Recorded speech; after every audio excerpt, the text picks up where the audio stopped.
안녕하세요. 미래를 설계하라 경제잡학사전 고혜리입니다.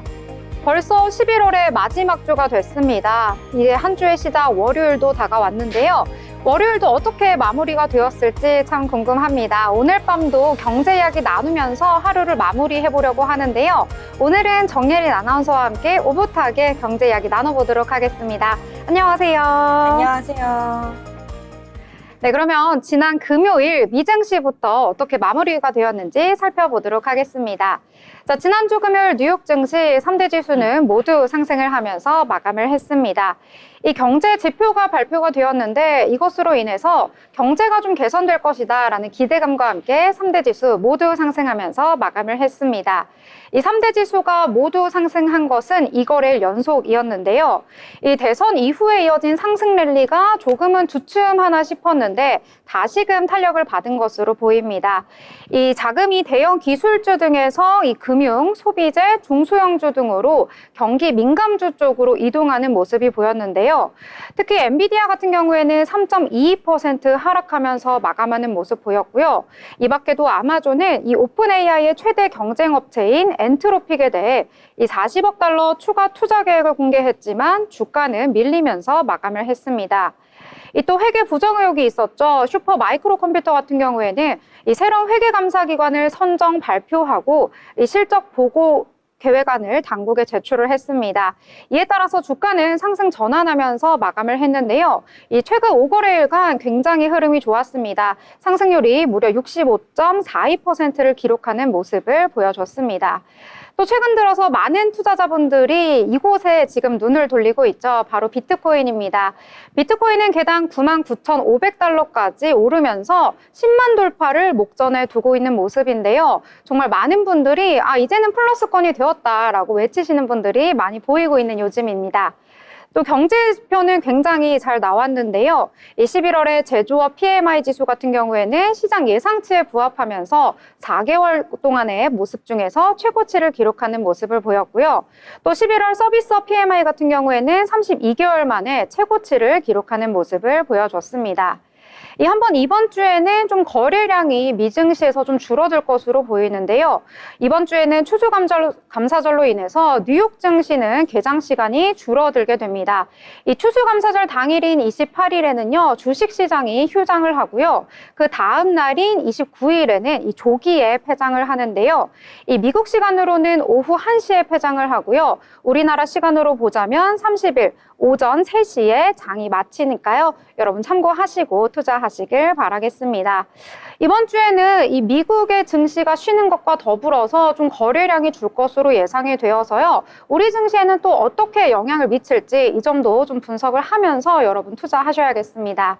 자, 오늘 국내 증시는 좀 월요일이라 기분 좋게 시작하면 좋겠다라고 생각을 했는데 너무나도 최근 들어서 있었던 장 중에서 가장 좋았다 말할 수 있을 것 같습니다. 자, 그럼 예린 아나운서는 오늘 장 어떻게 보셨나요? 네, 오늘 장 코스피와 코스닥 모두 빨간불을 켰죠. 아무래도 두 지수가 대장주뿐만 아니라 정말 많은 종목들이 올랐거든요. 그러다 보니까 이렇게 빨간불을 켜지 않았나라고 생각이 들고 있습니다. 그래서 물론 시총 상위 종목들 힘을 다 줬지만 그중에서도 코스피에서는 삼성전자, 코스닥에서는 알테오젠 둘 다 빨간불 켠 모습인데요. 그중에서도 알테오젠을 조금 더 유심히 살펴봐야겠습니다. 알테오젠 같은 경우에는요, 오늘 전장 대비 13.36% 오른 33만 1,000원을 기록했는데요. 앞서 이제 주가가 급락을 했었죠, 최근에. 저번 주에. 그것은 최근 주가 상승분에 대한 차익 실현 매물이 나온 데다가 미국의 헬로자임 알테오젠의 피해 주사 제형 전환 기술을 관련해서 특허 소송을 제기할 것이라는 소위 말해서 찌라시가 좀 투자자들 사이에서 급속도로 확산했다 보니까 이게 투심이 위축된 게 아닌가라는 풀이가 나오고 있습니다. 그간 내림폭이 가팔랐다는 인식에 저점 매수세가 유입된 것으로도 보여지지만요. 가장 큰 상승 원인은 아무래도 오늘 오전에 나왔던 증권사의 보고서 덕분이 아닌가라고 생각이 드는데요. 신한투자증권이 오늘 장 개시 전에 특허 소송 관련 루머가 사실일 가능성이 낮다라는 그런 내용의 보고서를 제출했습니다.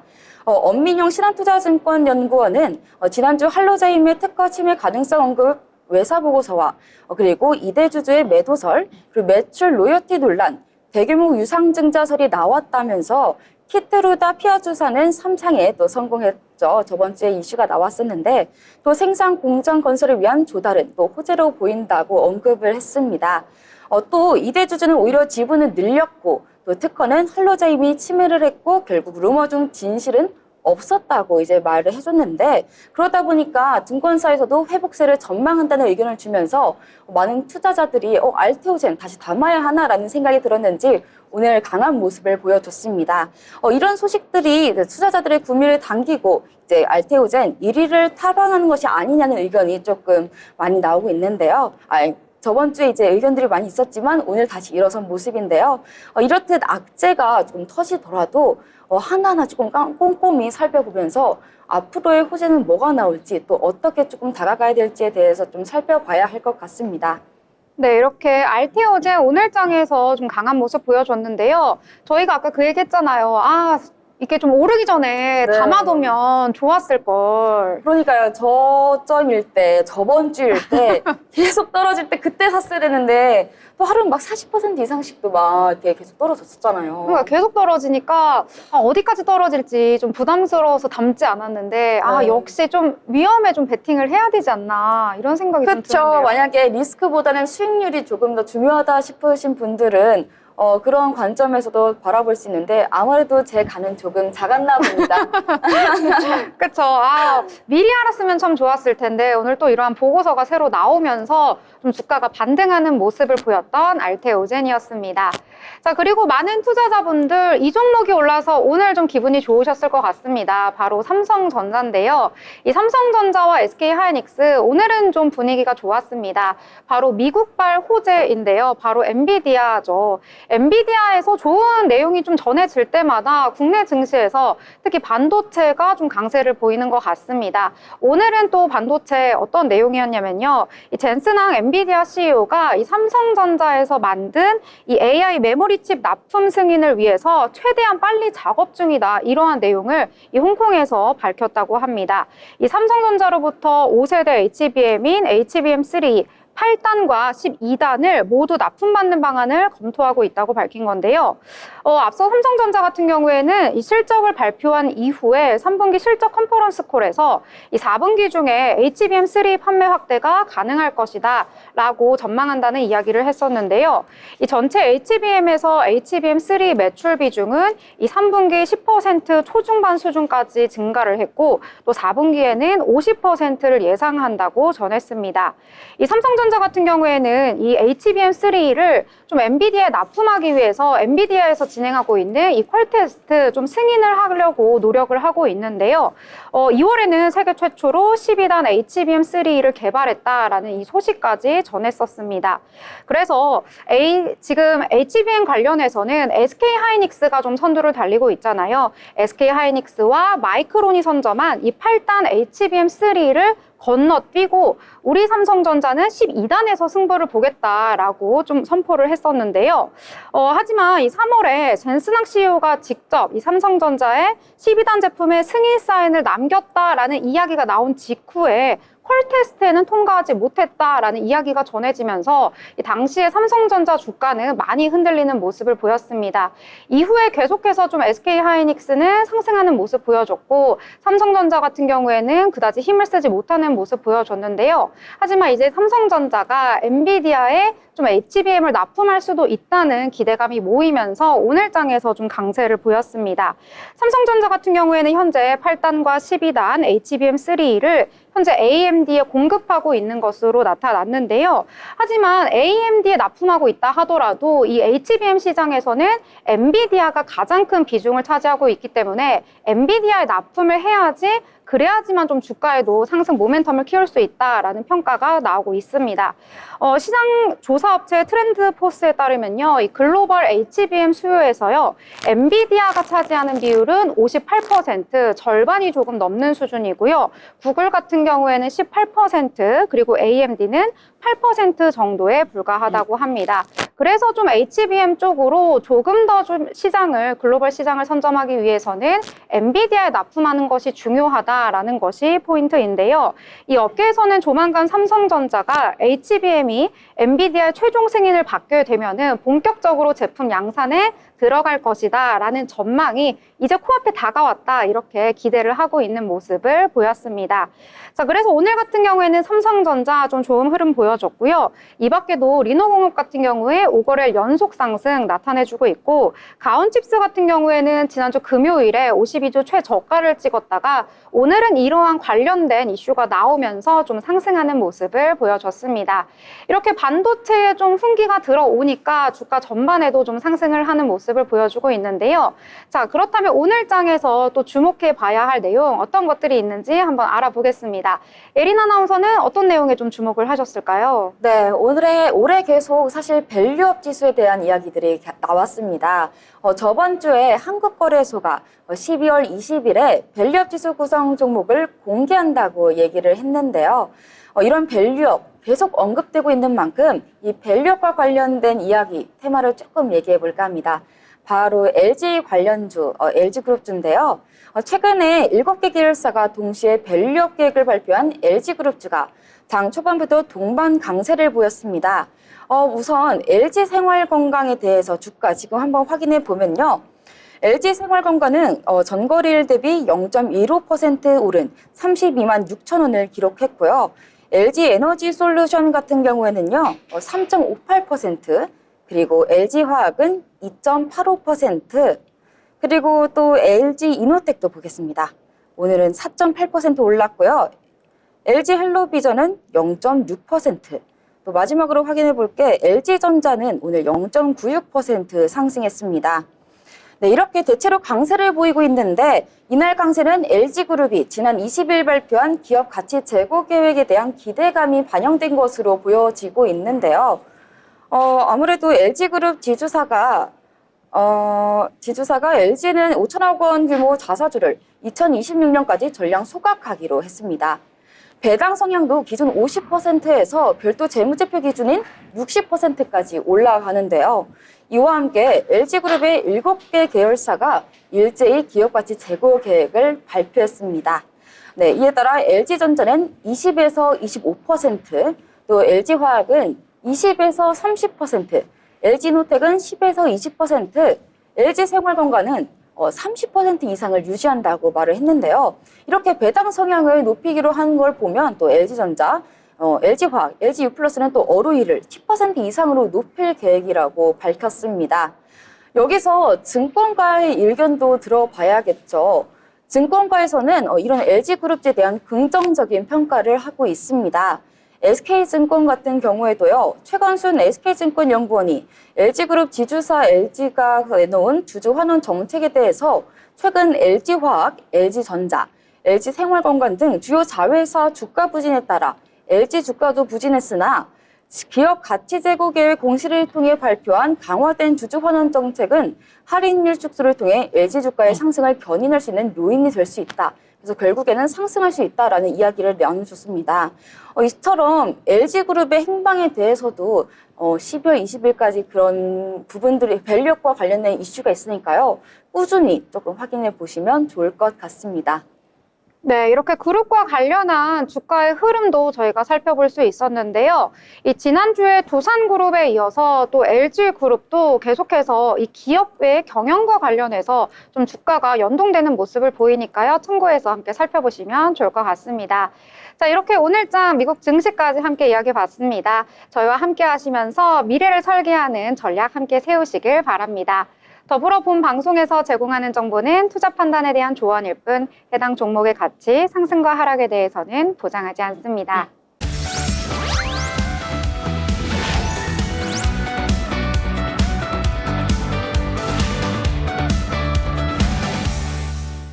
네, 이번 시간은 편재일 기자와 함께 다양한 이슈에 대해서 살펴보는 모이슈 시간입니다. 편재일 기자 나오셨습니다. 어서 오세요. 네, 안녕하세요. 네, 그러면 첫 번째 이슈부터 알아보도록 하겠습니다. 네, 첫 번째 이슈죠. 동덕유대를 둘러싼 논란이 새로운 갈등으로 번지고 있습니다. 이번엔 여대 출신 채용을 차별하겠다는 이런 문제가 도마 위에 올라왔는데 편 기자님 어떤 상황인지 좀 설명해 주시죠. 네, 지난 23일 이우영 한국산업인력공단 이사장이 자신의 SNS에 동덕여대를 연상케 하는 글을 올리면서 논란이 시작됐습니다.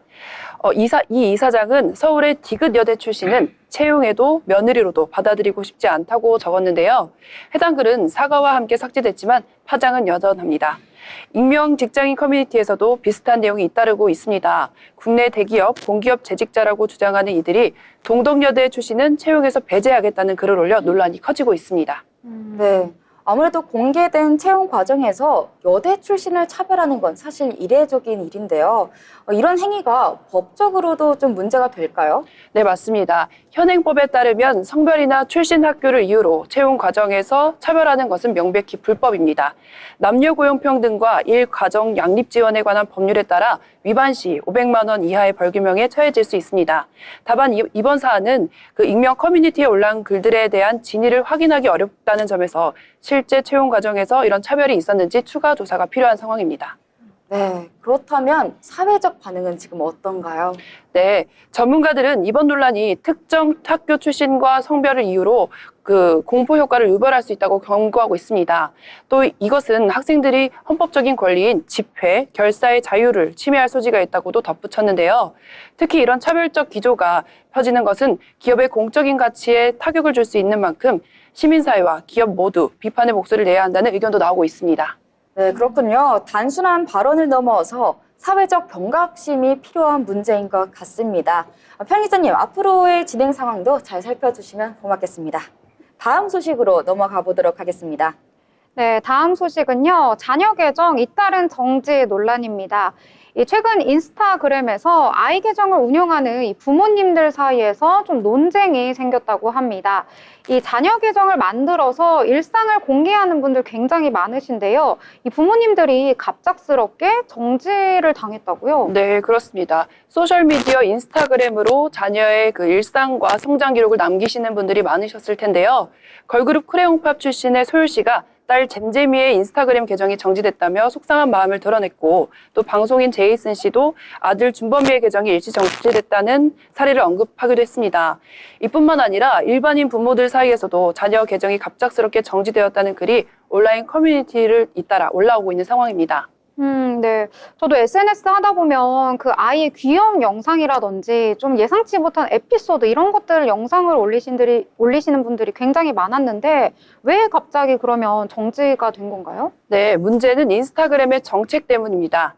운영사인 메타는 만 14세 이상만 계정을 만들 수 있도록 규정하고 있었는데요. 14세 미만의 자녀 계정이라도 부모나 관리자가 운영 중임을 명백히 밝혀야 하고 이것을 확인할 수 없을 경우에 계정을 삭제할 수 있다고 명시하고 있습니다.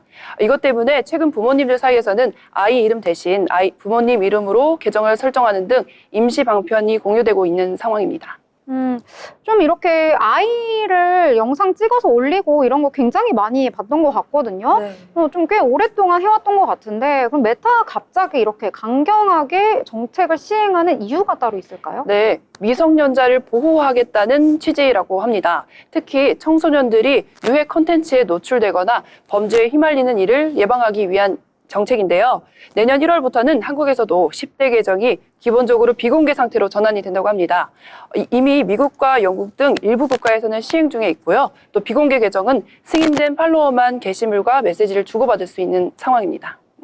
그러면 이제 학생들, 중고등학생들은 SNS 계정을 그러면 못 만드는 거네요? 네, 많은 부모님들이 경고 없이 계정이 삭제되거나 정지됐다며 불만을 표하고 있는데요. 메타는 앞으로 이와 같은 정책을 유지할 가능성이 커 보입니다. 자녀 계정 운영하는 분들께서는 정책을 숙지하시고 계정 설정에 주의를 하시는 게 좋으실 것 같습니다. 네, 이 청소년 보호, 미성년자 보호라는 취지에 있는 만큼 좀 세부적인 내용도 확실하게 명확하게 만들어서 공지를 해야 하지 않나 이런 생각이 드는 내용이었습니다. 자, 그러면 다음 이슈로 넘어가 보도록 하겠습니다. 네, 마지막 이슈죠. 저도 오늘 듣고 깜짝 놀랐고 주변에서 말도 많았던 이슈입니다. 뜨거운 관심을 받고 있는 배우 정우성 씨와 모델 문가비 씨의 출산 소식인데요. 두 사람이 결혼을 하지 않은 상태에서 아이를 출산했다는 이야기인데요. 이 큰 화제를 모으고 있는 이 소식, 현 기자님 좀 설명 좀 해주시죠. 네, 그렇습니다. 배우 정우성과 모델 문가비 씨가 결혼을 하지 않은 상태에서 아이를 출산했다는 보도가 있었습니다. 정우성 씨는 그 소속사 문가비 씨가 정우성 씨의 소속사는 그 문가비 씨가 SNS에 공개한 아이가 정우성 씨의 친자임을 인정을 하면서 양육에 최선을 다하겠다고도 밝혔습니다. 하지만 두 사람의 교제 여부나 결혼 계획에 대해서는 사생활이라며 추가 언급을 피하기도 했습니다. 사실 우리나라에서 혼외 출산은 여전히 드문 일인 걸로 알고 있는데요. 최근 통계는 어떻게 될까요? 네, 이번 이슈로 인해 결혼이 출산이 전제가 되어야 하는지 우리나라에 물음표가 던져진 셈입니다. 현재 우리나라 혼외 출산은 점차 증가하는 추세인데요. 통계청이 발표한 2023년 출생 통계에 따르면 지난해 혼외 출생아는 1,900명으로 전체 출생아의 4.7%를 차지했습니다. 이것은 혼외 출생아 비율이 처음으로 4%를 기록한 수치라고 하는데요.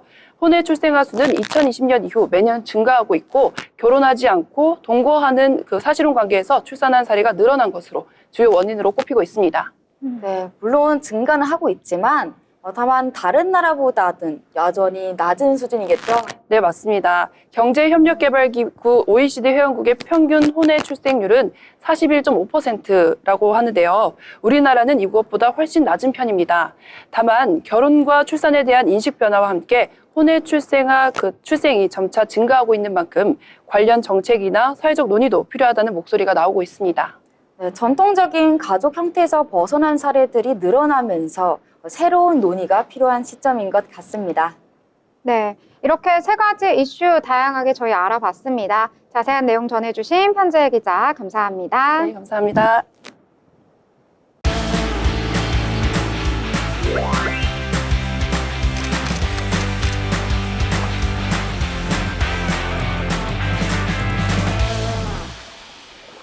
네, 이번 시간은 전국의 축제, 전시, 하프를 알아가는 시간이죠. 어디 갈까 시간입니다. 이제 11월도 거의 끝나가고 있는데요. 이번엔 어디로 한번 떠나볼까요? 정예린 아나운서와 함께 하도록 하겠습니다. 자, 예린 아나운서, 오늘은 어디로 떠나볼까요? 네, 오늘은요, 공주입니다. 혹시 여러분, 공주를 꿈꾸셨던 분들 계신가요? 만약에 그런 분들이시라면 오늘은 조금 더 집중해서 봐주시기 바랍니다. 제가 오늘 갖고 온 축제는 바로 2024 공주 페스티벌인데요. 이번 공주 페스티벌은 진짜 공주가 되어서 예를 들면 퍼레이드 공연도 보고 다양한 체험도 할 수 있는 그런 퍼레이드와 관련된 축제라고 합니다. 그럼 저와 함께 공주가 될 수 있는 방법에 대해서 조금 파헤쳐 볼까 하는데요. 네, 오늘 그래서 좀 공주처럼 하고 오신 건가요? 그러려고 했던 건 아닌데 살짝 조금 그래도 분홍색을 입을까 베이지색을 입을까 하다가 그래도 조금 핑크가 조금 더 공주답지 않을까 싶어가지고 그렇군요. 이 옷을 입고 왔습니다. 오늘 네. 핑크 공주로 하고 오셨는데요.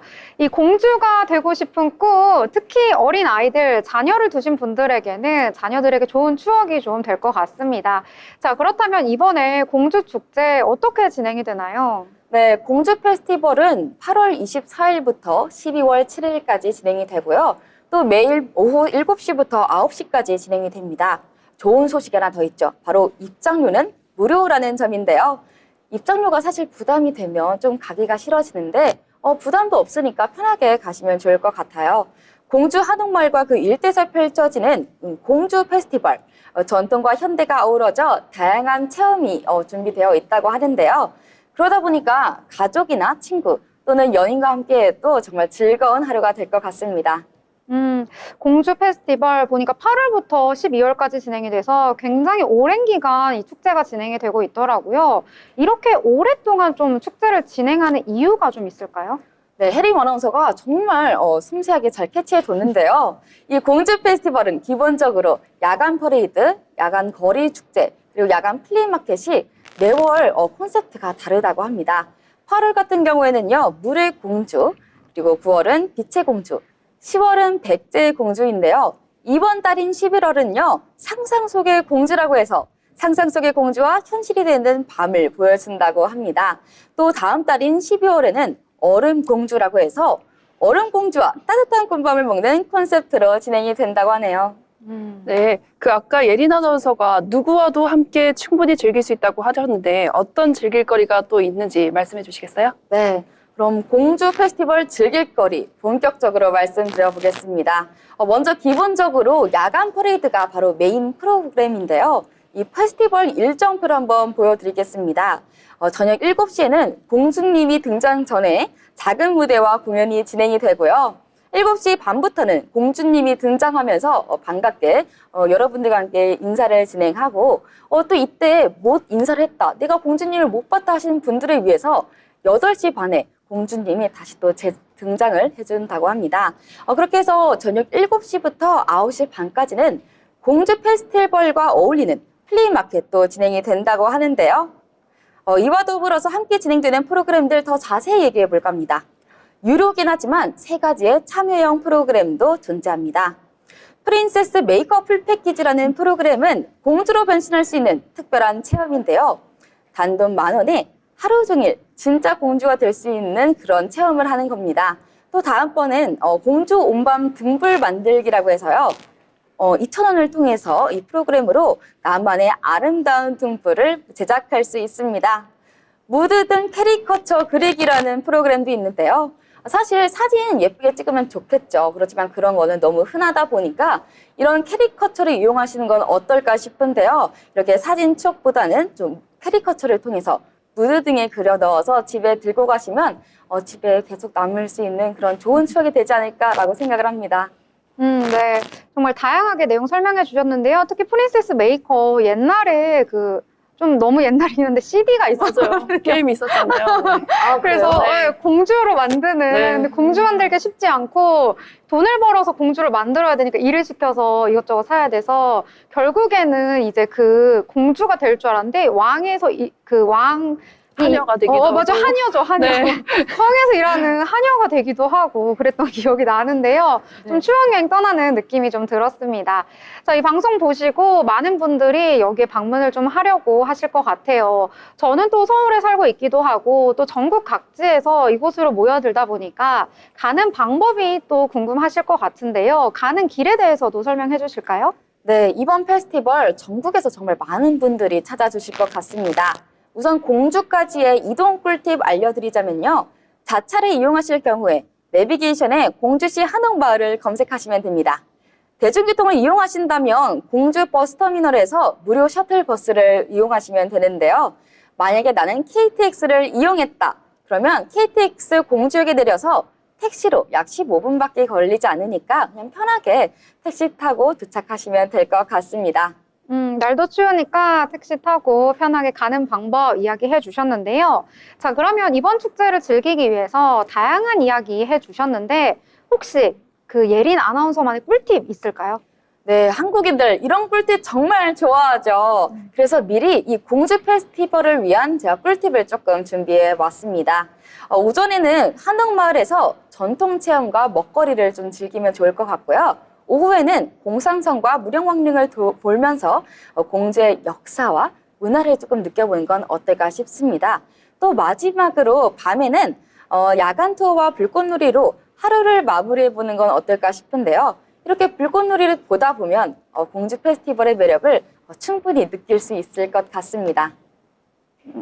네, 공주 페스티벌은 단순히 즐기고 놀기 위한 축제를 넘어서 공주와 전통, 그리고 현대, 그리고 지역 사람들의 따뜻함까지 느낄 수 있는 그런 특별한 지역 축제인데요. 다가오는 겨울, 사랑하는 사람들과 함께 공주 페스티벌에 참가한다면 뜻깊은 겨울을 보낼 수 있지 않을까 싶습니다. 네, 이렇게 공주 페스티벌에 대해서 알아봤습니다. 그동안 예린 아나운서가 준비해준 곳 중에서 좀 가장 다채롭지 않나 이런 생각이 드는 곳이었는데요. 끝나기 전에 많은 분들 참여해보시면 좋을 것 같네요. 자, 이렇게 어디 갈까? 오늘은 공주 페스티벌에 대해서 알아봤습니다.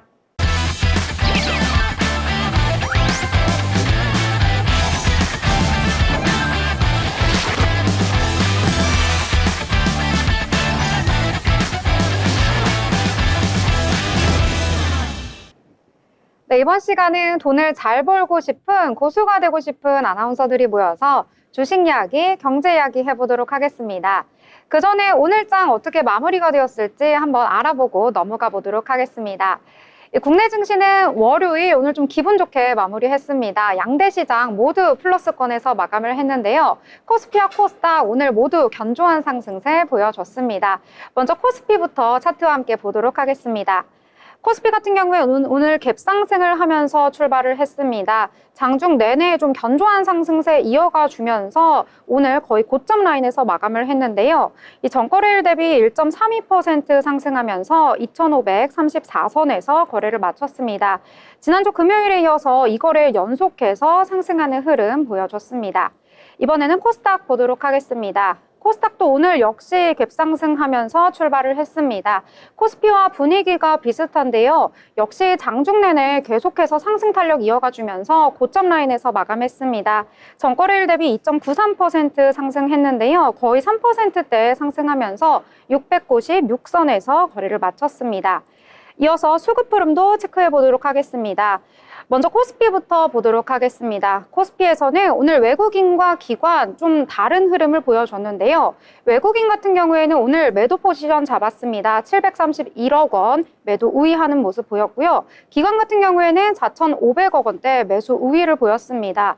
이 코스피에서 외국인과 기관 오늘 좀 엇갈린 흐름 속에서 거래를 마치긴 했지만 지금 차트를 보시면은요. 외국인 같은 경우에는 오늘 계속 오전에는 매수하는 흐름 보여줬는데 장 막판에 좀 매도 우위로 전환되면서 거래를 마치는 모습 보여줬고요. 기관 같은 경우에는 현재 4,500억 원대 계속해서 매수하는 흐름 보여줬습니다. 5거래일 연속해서 매수하는 흐름입니다. 이어서 코스닥 보도록 하겠습니다. 코스닥 같은 경우에는 오늘 외국인과 기관 나란히 매수 포지션 잡았는데요. 물량이 그렇게 크진 않습니다. 외국인은 638억 원, 기관 같은 경우에는 1,000억 원대 매수 우위 보이는 하루였습니다. 이어서 시가총액 상위 종목도 보도록 하겠습니다. 먼저 코스피부터 보도록 하겠습니다. 오늘 코스피 같은 경우에는 전반적으로 상승했던 하루였습니다. 일제히 좀 빨간불 켜는 모습 보여줬는데요. 오늘 같은 경우에는 특히 반도체 투톱이죠. 삼성전자와 SK하이닉스 나란히 좀 빨간불 켜는 모습 보여줬는데요. 아까 저희 오프닝에서도 말씀드렸다시피 이 반도체가 상승했던 건 엔비디아발 소식이었습니다. 이 삼성전자가 엔비디아에 HBM을 납품할 것이라는 기대감 속에서 오늘 상승을 한 건데요. 아까 언급해 드렸듯이 젠슨항 CEO가 5세대 HBM인 HBM3 8단과 12단 모두 납품을 하겠다라는 소식이 전해지면서 3%대 강세 보이면서 마감을 했습니다. 이 반면에 삼성전자와 SK하이닉스 연일 좀 다른 흐름을 보이고 있는데 오늘 같은 경우에는 0.17% 소폭 상승하면서 거래를 마쳤습니다. 또 LG 에너지솔루션도 오늘 3%대 강세 보였는데요. 2차전지 관련주죠. 이 LG 에너지솔루션 같은 경우에는 미국의 베어 로보틱스에 이 원톤형 배터리를 단독 공급하겠다라는 소식이 전해진 이후에 좀 주가 흐름, 최근 악세장 속에서도 좀 견조한 흐름 보여줬는데요. 오늘 장에서도 3.58% 상승하면서 41만 9,500원의 종가를 형성했습니다. 이 반면에 완성차 업체들은 좀 엇갈린 흐름 보여줬는데요. 현대차 같은 경우에는 0.92% 상승한 반면에 기아 같은 경우에는 0.61% 하락하면서 마감을 했고 KB금융 같은 경우에는 최근 흐름이 좋았는데 오늘은 좀 약세 보였습니다. 0.41% 하락 마감했습니다. 자, 이번에는 코스닥으로 보도록 하겠습니다. 코스닥에서는 상단에 위치한 종목들 코스피와 비슷하게 여전히 좋은 모습 보여줬는데요. 알테오진 같은 경우에는 오늘 13%대 급등을 했습니다. 오프닝에서 그 예린 아나운서가 설명해 주셨다시피 알테오진 같은 경우에는 연일 좀 약세를 보이다가 오늘은 좀 보고서가 나오면서 상승을 했는데요. 이 특허 소송 관련 루머가 사실일 가능성이 낮다는 보고서가 나오면서 7거래일 만에 반등하는 모습 보여줬습니다. 이 최근 6거래일 연속해서 주가가 하락했던 모습을 보여줬던 것에 비해서 오늘은 좀 큰 폭으로 상승을 했네요. 그리고 오늘 장에서는 좀 2차 전지가 강세를 보였는데요. 에코프로 그룹주 좀 여전히 강했습니다. 에코프로 BM은 4.8%대, 에코프로는 4%대 상승하면서 둘 다 좋은 흐름을 보여줬다. 이렇게 보실 수가 있겠고요. L7B도 오늘 3%대 상승하면서 좋은 흐름 보여줬습니다. L7B 같은 경우에는 기관이 최근 들어서 연속 순매수하고 있습니다. 10거래일 동안 계속해서 담는 모습 나타나고 있고요. 반면에 휴젤과 클래시스는 오늘 장 초반부터 좀 좀 약세를 보였는데 장 막판에 조금 더 힘이 빠지면서 2%대, 1%대 각각 약세 보이면서 마감을 했습니다. 또 엔캠 같은 경우에는 2차전지 전해핵 기업이죠. 오는 26일부터 27일까지 이틀 동안 2,500억 원 규모의 이 전환사채를 발행할 예정입니다. 기대감 모이면서 오늘 3.98%, 거의 4% 가까이 상승했다. 이렇게 보시면 될 것 같습니다.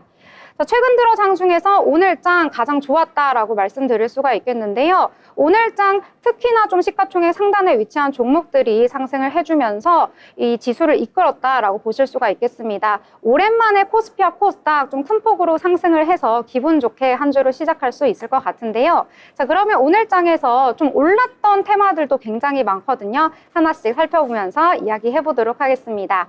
자, 예린 아나운서는 오늘 장에서 어떤 테마 보셨을까요? 네, 저는 지난주에 핫했던 소식이죠. 19일에 미국이 우크라이나에 미국산 장거리 무기 사용 제한을 해제하면서 러시아가 4년 만에 핵 교리를 개정했습니다. 개정된 핵 교리는 핵무기 사용 조건을 크게 완화한 모습인데요. 러시아와 동맹국인 벨라루스의 주권과 영토를 위협하는 재래식 무기 공격이 발생할 경우에 핵무기 사용을 고려할 수 있다고 명시했습니다. 동맹국에 대한 핵무기나 대량 살상 무기 공격 시에도 같은 대응이 가능해진 건데요. 이뿐만이 아니라 핵 억제 범위를 확대하다 보니 핵 보유국의 지원을 받는 비핵 국가의 공격도 러시아에 대한 공격으로 간주한다고 명시했습니다. 이는 미국과 영국 그리고 프랑스 등 서방 국가의 지원을 받는 우크라이나를 직접 겨냥한 조치로 풀이되는데요. 전문가들은 이번 조치가 우크라이나의 미국산 미사일 본토 공격 가능성에 대한 대응이라는 의견을 내놓고 있습니다. 아무래도 이게 동시에 전쟁이 장기화될 경우에 러시아가 우크라이나의 곡물 수출을 차단할 가능성이 굉장히 높아지거든요. 이렇게 되면 국제 곡물 가격이 급등하게 되고 또 이로 인해서 사료 가격도 올라가겠죠. 이와 같은 소식으로 곡물주와 사료주가 투자자들의 관심을 크게 받고 있습니다. 어제 같은 며칠 전 그리고 지난주 같은 경우에도 간밤에 유럽발 긴장감에도 불구하고 푸틴이 트럼프와의 휴전 협정 논의 의향을 밝힌 점을 부각하면서 시장은 종전 임박에 베팅했습니다.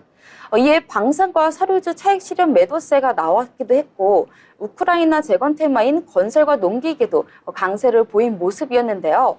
저번에 제가 우크라이나 재건에 대해서 설명해 드렸죠. 그래서 오늘은 사료에 대해서 조금 더 파헤쳐 볼까 합니다. 네, 사료는 보통 사료하면 어떤 게 보통 생각나시나요? 사료요? 그 동물들이 먹는 사료가 가장 먼저 생각나는데요. 네, 또 그렇게 생각하기도 하고 또 많은 분들이 애완동물 사료 이런 거 많이 생각하실 텐데 보리와 옥수수, 밀 등으로 가공하다서 가축이나 애완동물을 먹이는 식품 이렇게 혜림 아나운서가 말씀해 주신 것처럼 맞는 사료입니다. 종류에는 정말 다양하게 있어요. 단미사료와 혼합사료 이렇게 있는데 단미사료는 하나의 곡물이나 원료를 사용하는 것이고 혼합은 아무래도 2개나 4개 여러 가지를 섞는 사료일 텐데요.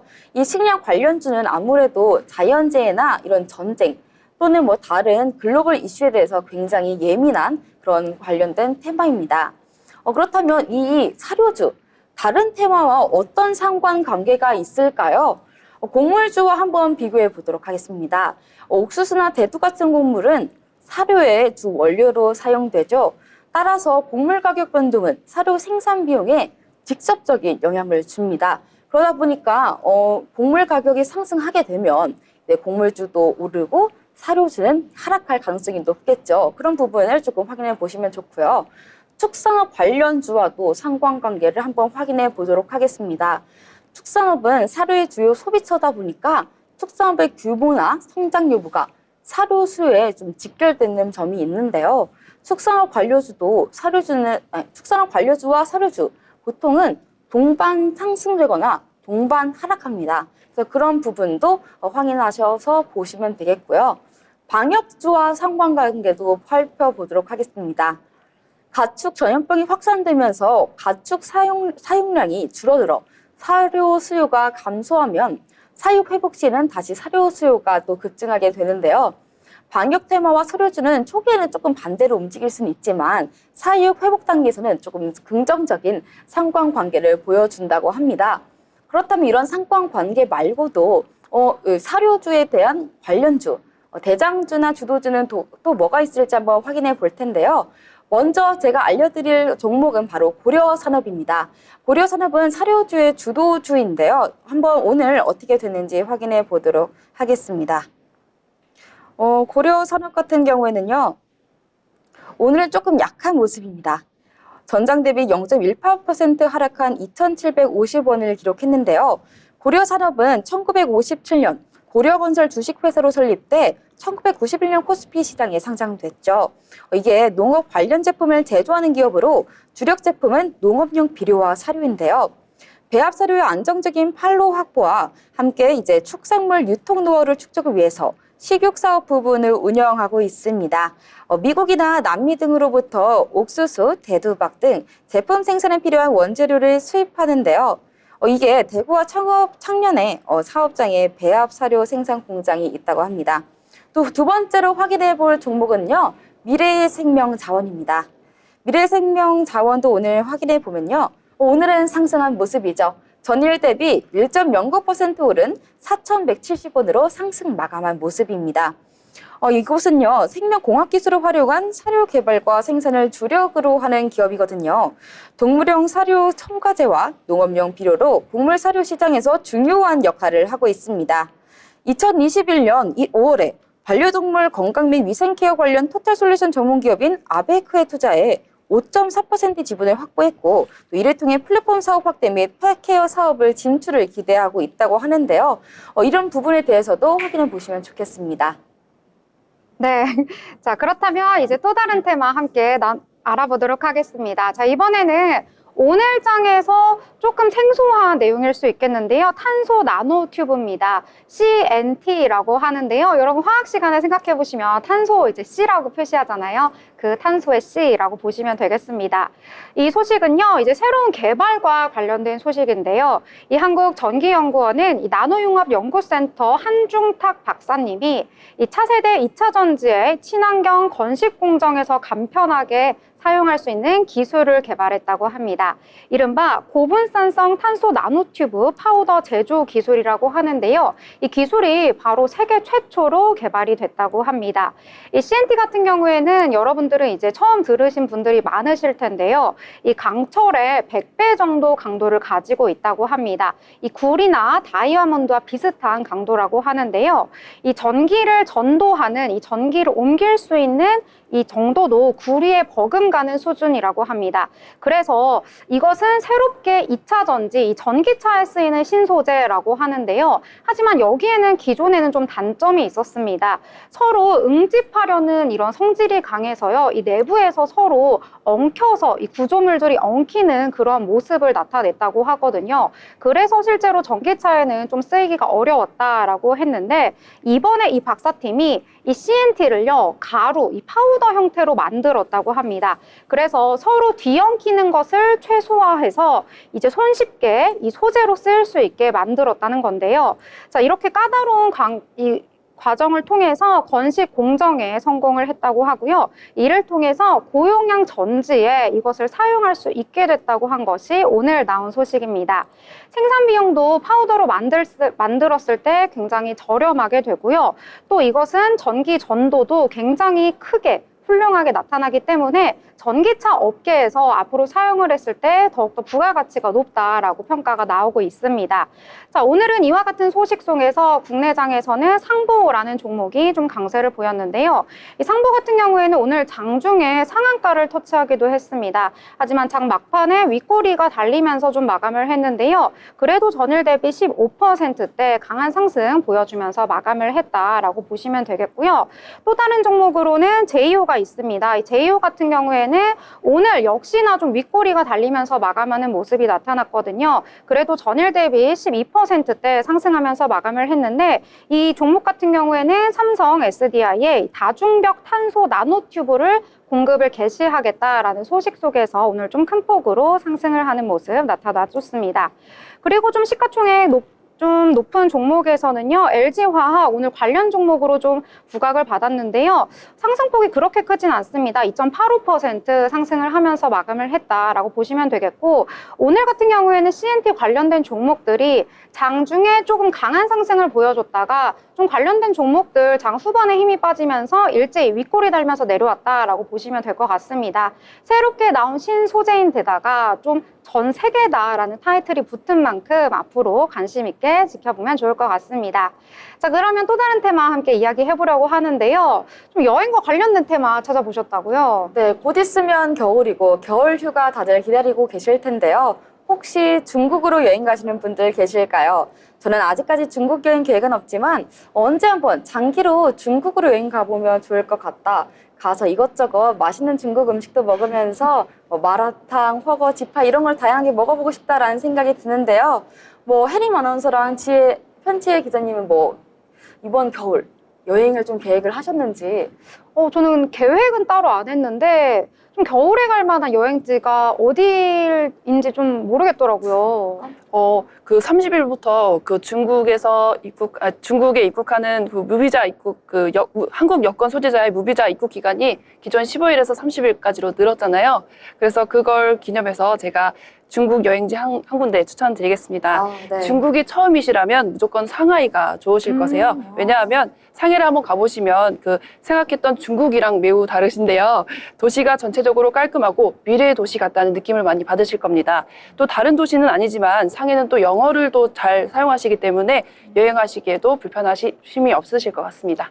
네, 이렇게 여행 이야기를 꺼낸 이유가 방금 말씀하셨던 것처럼 그런 이슈로 인해서 제가 오늘 이야기를 갖고 와 봤는데요. 아까 좀 자세하게 얘기를 말씀드리자면요. 중국 정부가 한국 일반 여권 소지자 등에 적용 중인 무비자 입국 기간을 현행 15일에서 30일로 늘리자 오늘 장 초반부터 여행주가 뜨끈뜨끈하게 빨간불을 켠 모습입니다. 오늘 참전 여행은 전거래 대비 굉장히 급등하고 있었고 노랑푼선, 모두 투어, 레드캡 투어, 롯데 관광개발 모두 다 지금 상승세입니다. 지난주 금요일 장이 끝나고 나서부터 중국 정부에서 이제 린젠 중국 외교부 대변인은 정례 브리핑을 통해 현재 비즈니스 관광, 친지 방문으로 제한됐던 무비자 방문 목적에 교류 방문을 추가한다고 밝힌 건데요. 심지어 이렇게 무비자로 중국에 체류할 수 있는 기간이 많이 늘다 보니까 많은 분들이 중국 여행을 생각하실 것 같습니다. 이렇게 되면 학술이나 문화, 종교에 참여하신 사람은 단기 자원봉사 또 해외 전문가들도 중국에 30일 동안 무비자로 있을 수 있습니다. 여행과 관련해서 좀 이슈가 나왔는데요. 여행 관련한 이런 종목들도 좀 오늘은 올랐고요. 또 이와 더불어서 면세점이라든지 카지노 이런 종목들도 올랐다. 이렇게 보시면 될 것 같습니다. 그리고 아까 중국 여행이 처음이라면 상하이를 꼭 가봐라. 저는 이게 인상 깊게 들렸거든요. 왜냐면 제가 중국을 한 번도 가보지 않아서 중국 여행, 특히 상하이를 좀 계획해보면 좋겠다. 이런 내용까지 함께 살펴봤습니다. 자, 오늘 저희 전반적으로 오늘장에 대해서 이야기하고요. 꿀팁까지 한번 들어봤는데요. 더불어 본 방송에서 제공하는 정보는 투자 판단에 대한 조언일 뿐 해당 종목의 가치, 상승과 하락에 대해서는 보장하지 않습니다.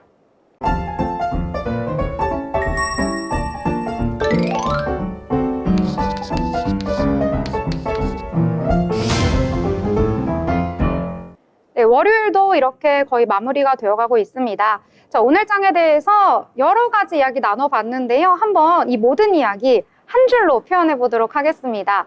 자, 편지혜 기자님. 네. 좀 낯설지만 네. 한번 오늘장 한 줄로 그냥 느낀 점만 표현해 보시면. 오늘장 한 줄로 제가 느낀 점을 말씀드리자면 오늘 삼성전자가 그 위기 속에서 기회를 얻었잖아요. 그래서 롤러코스터 같은 주식장이었다 말씀드리고 싶습니다. 롤러코스터 같은 주식장. 주식 좀 하시나 봐요. 좋아는 하지만 제가 사면 떨어지고 팔면 오르고 하네요. 아, 역시 많은 개미 투자자들의 일원이셨군요. 자, 그럼 예린 아나운서는 오늘장 어떻게 표현을 해볼까요? 저 같은 경우에는 내일이 더 기대되는 오늘장이라고 말씀드리고 싶은데요. 아무래도 지금 오늘 너무나도 코스피, 코스닥 다 좋은 모습이었고, 제가 아직까지도 기억에 남는 게 코스피에서 코스피였나요? 코스닥이었나? 상위 50개 종목 중에서 단 4개만 빼고 모두 다 상승했더라고요. 거의 빨간 바다였다라고 표현하고 싶습니다. 그래서 더욱더 내일이 기대되지 않나라고 생각이 드는데요. 네, 오늘장 되게 분위기 좋았고요. 오늘 저희 좀 이렇게 오붓하게 방송 진행해 봤거든요. 그래서 오붓한 오늘 방송, 행복한 오늘 증시 이렇게 저는 마무리해 보도록 하겠습니다. 자, 월요일 기분 좋게 마무리 하셨을 텐데요. 저희는 내일 화요일 방송에서 더욱더 재밌고 알찬 내용 가지고 찾아오도록 하겠습니다. 시청해 주신 여러분 고맙습니다.